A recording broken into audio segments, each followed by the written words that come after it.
முதலமைச்சர் அவர்கள் பேசலாம்.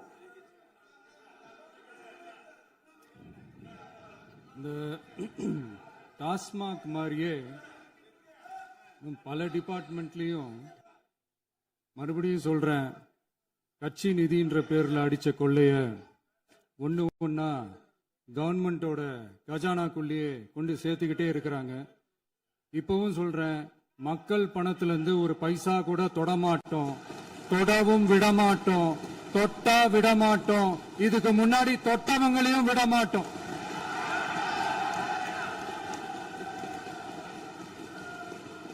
ஒவ்வொரு ஊழலா வெளியில வரும் போலே, ஒவ்வொரு வேஷமா கலைஞ்சிரும் போல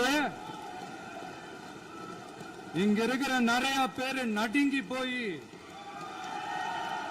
இதுல நம்ம மேல அவதூறு வேற.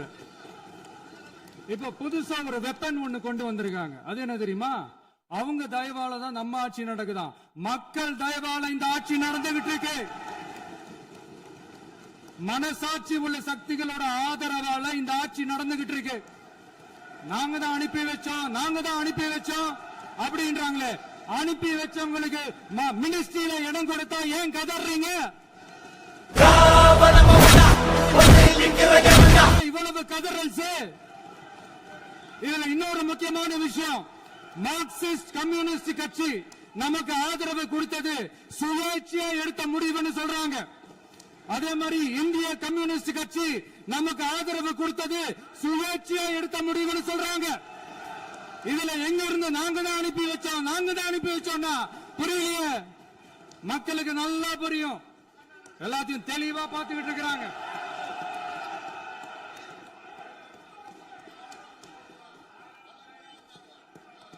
முதலமைச்சர் கண்டினியூ பண்ணலாம். மாண்பு முதலமைச்சர்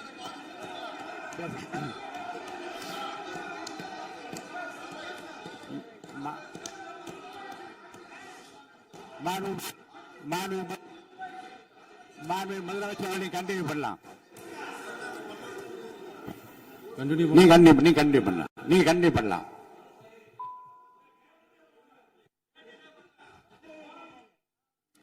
இந்த சமூக நீதி அரசு, சமூக நீதி அரசுன்னு சொல்றவங்களை பார்த்து கேட்கிறேன், நம்ம பட்டியலின சகோதரர்களுக்கு எத்தனை அமைச்சர் பதவி கொடுத்தீங்கன்னு கொஞ்சம் சொல்ல முடியுமா? ஆனா நம்மளுடைய அரசுல 8 அமைச்சர் பதவிகள் யாருக்கு? நம்ம பட்டியலின சகோதரர்களுக்கு. எல்லாம் நம்ம அண்ணன், நம்ம தம்பி, நம்ம தங்கச்சிங்க. அண்ணல் அம்பேத்கர் அவர்களுடைய கிட்டத்தட்ட 100 ஆண்டு கால கனவு இப்ப நிறைவேறி இருக்கு. நான் ஏன் கொஞ்சம் சவுண்டா பேசுறேன் அப்படின்னா அவங்களுக்கு கேட்கணும்ன்றதுக்காக, தப்பா எடுத்துக்காது. அதே மாதிரி பெண்களோட பாதுகாவலர் நாங்க தான் அப்படின்னு சொல்லிக்கிறவங்களை கேட்கிறேன், எத்தனை பெண்களுக்கு அமைச்சர் பதவியில இடம் கொடுத்தீங்க கொஞ்சம் சொல்ல முடியுமா? எங்க அரசுல 4 சகோதரிகளுக்கு அமைச்சர் பதவி கொடுத்திருக்கிறோம்.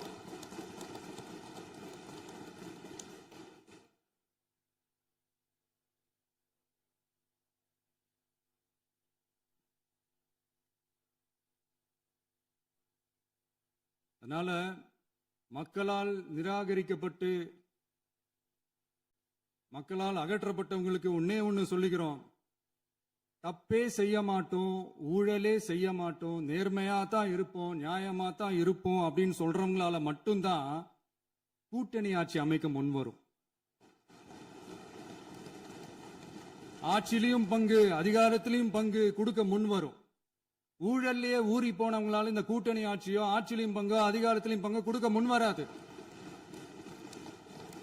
மெஜாரிட்டி இருந்தாலும் தரமாட்டாங்க, மெஜாரிட்டி இல்லைனாலும் தரமாட்டாங்க. கேட்டா ரெடிமேடா ஒரு பதில் ஒண்ணு வச்சிருப்பாங்க, கூட்டணி ஆட்சியை மக்கள் விரும்ப மாட்டாங்கன்னு. அதே மக்கள் தான் இப்ப அவங்கள பார்த்து சிரிக்கிறாங்க. நான் பதவி ஏத்த அன்னைக்கு கொஞ்சம் டைம் அவகாசம் கேட்டேன். எதுக்கு கேட்டேன்? நிதி நிலைமைலாம் கொஞ்சம் மோசமா இருக்குது, அதெல்லாம் கொஞ்சம் சரி செஞ்சுக்கிட்டு படிப்படியா கொஞ்சம் கொஞ்சமா நான் கொடுத்த வாக்குறுதிகள்லாம் செயல்படுத்துவேன், அதுக்காக கொஞ்சம் டைம் அவகாசம் கேட்டேன். நான் ஏதோ வேற எதுக்காகவோ வேற யாருக்காகவோ ஏதோ அவகாசம் கேட்ட மாதிரி. அடுத்து இங்க சபையில இல்லாதவங்களை பத்தி பேச வேண்டாம்னு நினைக்கிறேன்.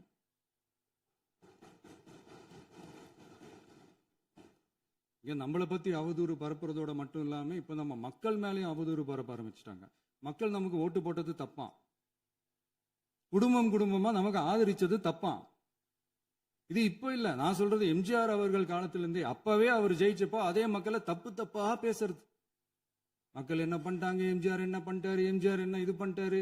50 வருஷமா ஒரே டெக்னிக்கா.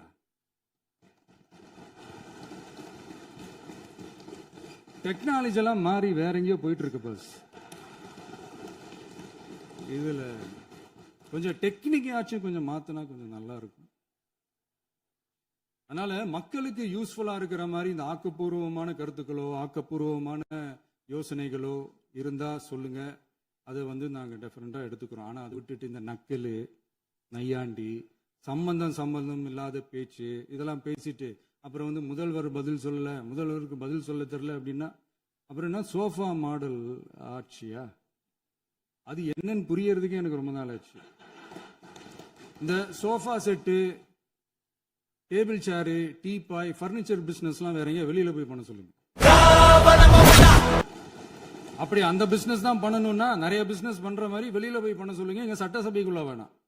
அதனால ஆக்கப்பூர்வமான கருத்துக்கள் இருந்தா சொல்லுங்க. டெஃபினட்டா அது சரியா இருந்தா நாங்க ஏத்துக்கிறோம். எனக்கு ஒரு குட்டி கதை ஒண்ணு ஞாபகம் வருது, சொல்லாமா? ஒரு ஊர்ல ஒரு பெரியவர் வெயில் ரொம்ப ஜாஸ்தியா இருக்குன்னு சொல்லிட்டு கண்ணுக்கு மேல கை வச்சுக்கிட்டு இப்படி சுத்தி முத்தி தேடிக்கிட்டு இருந்தாராம். அப்ப கூட இருந்த ஒரு சின்ன பையன் என்ன தேடுறீங்க அப்படின்னு கேட்டானா. அதுக்கு அந்த பெரியவர் சொன்னாரா, அது ஒண்ணு இல்ல தம்பி, உங்க அப்பா இங்கதான் இருப்பாருன்னு சொன்னாங்க, அதான் தேடிக்கிட்டு இருக்கேன். எங்க உங்க அப்பாவையா காணோம்?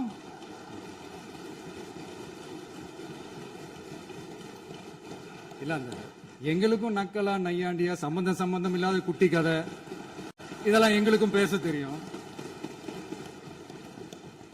அந்த கதையில பெரியவர் அப்படி சொன்னாராம், தப்பா எடுத்துக்காதீங்க. அந்த கதையில பெரியவர் அப்படி கேட்டாராம். அதனால யாரும் இங்க டென்ஷன் ஆக வேணாம். அதனால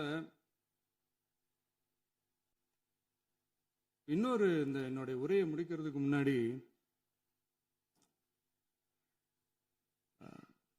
போயிட்டாங்க, பேசலாமா? உங்க கருத்துக்களை நீங்க முழுமையாக மன நிறைவோடு பேசலாம். டிவியில பார்ப்போம். சரி, அதான் 5 நிமிஷம் பேசுனதுக்கே கொளத்தூரி இந்த ஆட்டம் அடிச்சு பேசுனா அப்புறம் என்ன பண்றது? உரையை முடிக்கிறதுக்கு முன்னாடி ஒரு முக்கியமான ஒரு விஷயம் பத்தி சொல்லணும். ஆளுநர் உரை அன்னைக்கு இந்த தமிழ் தாய் வாழ்த்துக்கு அப்புறம் தேசிய கீதம் பாடினது தப்பு, தேசிய கீதம் 2 முறை பாடினது தப்பு, அப்படி ஒரு நிகழ்வு இதுக்கு முன்னாடி இந்த சட்டசபையில நடந்ததே கிடையாது, அந்த மரபே மாத்திட்டீங்க, இப்படி ஒரு பெரிய ஒரு போர் மாதிரி எதிர்கட்சியை சார்ந்தவங்க எல்லாம் சொன்னாங்க இல்லையா? அந்த மாநில உரிமை போராளிகளை, அந்த மரபு காக்கிற உரிமை போராளிகளை ஒரே ஒரு கேள்விதான் கேட்கணும். 2021 ஆகஸ்ட் 2 ஞாபகம் இருக்கா? Centenary celebration of Tamil Nadu legislature. அந்த ஃபங்க்ஷன்ல நம்ம முன்னாள் முதலமைச்சர் கருணாநிதி அவர்களோட கலைஞர் அவர்களுடைய கலைஞர் அவர்களுடைய புகைப்படத்தை மாண்புமிகு குடியரசுத் தலைவர் திறந்து வைக்கிற ஒரு ஃபங்க்ஷன். அந்த ஃபங்க்ஷன்ல national anthem followed by Tamil Thai Vazhthu அப்படின்னு அறிவிச்சது ஞாபகம் இருக்கா? அதாவது தேசிய கீதத்துக்கு அப்புறமா 2வது முறையா, நோட் திஸ் பாயிண்ட் மாண்புமிகு பேரவைத் தலைவர் அவர்களே, பிளீஸ் நோட் திஸ் பாயிண்ட். தேசிய கீதத்துக்கு அப்புறம் 2வது முறையாக தமிழ் தாய் வாழ்த்து பாடப்படும் அப்படின்னு சொன்னது ஞாபகம் இருக்கா? அதுவும் முத்தமிழ் அறிஞர் அப்படின்னு சொல்ற நம்ம கலைஞர் அவர்களுடைய அந்த புகைப்படம் வெளியிட்டு விழாவில் அவர் இருந்த இதே சபையில தமிழ 2வது இடத்துக்கு தள்ளினது யாருன்னு ஞாபகம் இருக்கா? அது மட்டும் இல்ல, அந்த தேசிய கீதத்தை நாட்டுப்பண் நேஷனல் ஆந்தம்னு சொல்லி அதே ஃபங்க்ஷன்ல கடைசியா ஃபங்க்ஷன் முடியும் போது செகண்ட் டைம் தேசிய கீதம் பாடினதும் ஞாபகம் இருக்கா? இதே அவையில் தான் அது அவை குறிப்பிலும் இருக்கிறது. இதே அவையில் தான் நடைபெற்றது.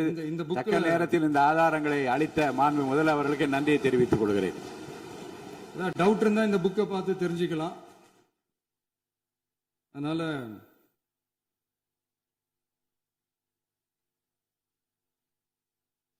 இதெல்லாம் கேட்டா என்ன சொல்லுவாங்கன்னா, அது ஜனாதிபதி கலந்துகிட்ட ஃபங்க்ஷன், அதெல்லாம் அப்படிதான், அதெல்லாம் கண்டுக்க கூடாது அப்படின்னு சொல்லுவாங்க. இதே மாதிரிதான் பேசுறது ஒண்ணு, செய்யறது ஒண்ணு, செய்யறது ஒண்ணு, பேசுறது ஒண்ணு. இதெல்லாம் மக்கள் பார்த்துக்கிட்டு இருக்காங்க. எலெக்ஷனுக்கு முன்னாடி தான் அப்படி செஞ்சுக்கிட்டு இருந்தாங்க. இப்போ எலெக்ஷனுக்கு அப்புறம் அதே தான் செய்யறாங்க. இந்த விஜயையும் சாமானியர்களின் உண்மையான சமூக நீதி அரசையும் அவமானப்படுத்துறதுக்கு தான் அவங்களோட அந்த பொலிட்டிக்கல் சீனியாரிட்டி அது பயன்படுத்துது போல. சரி, செய்யட்டும் செய்யட்டும், நல்லா செய்யட்டும். இப்போ ஆனாலும் நம்மளுடைய மாநில உரிமை, மொழி உரிமை, உத்தமபுத்திரர் போல வேஷம் போடுற எதிர்கட்சிக்கு ஒன்றை மட்டும் ஆணித்தரமாக சொல்றோம். உங்களை மாதிரி தமிழ்னு சொல்லிக்கிட்டு, மொழி, பண்பாடு, கலாச்சாரம்னு சொல்லிக்கிட்டு ரெட்டை வேஷம் போடுறவங்க நாங்க கிடையாது. உலகெங்கும் வாழும் என் தமிழ் சொந்தங்களுக்கு நம்முடைய உத்தரவாதம் தமிழ் தான் எங்க உயிர் நாடி அப்படின்றத மறக்க மாட்டோம்.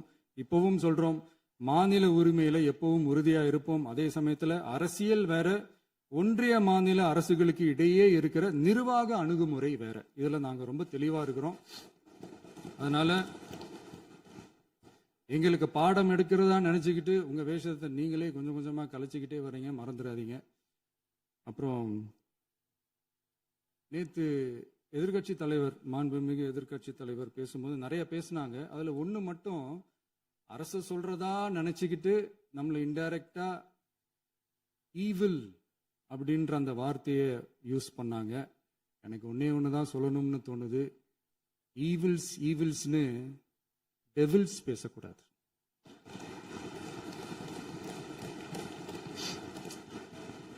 அவங்க இருந்திருந்தா ஒரு ஆக்ஷன் பண்ணணும்னு எனக்கு தோணுச்சு. எல்லாரும் போயிட்டாங்க. பர்மிஷன் பண்ணலாமா? இப்பவும் பண்ணலாம், ஒன்றும் தப்பு இல்லை.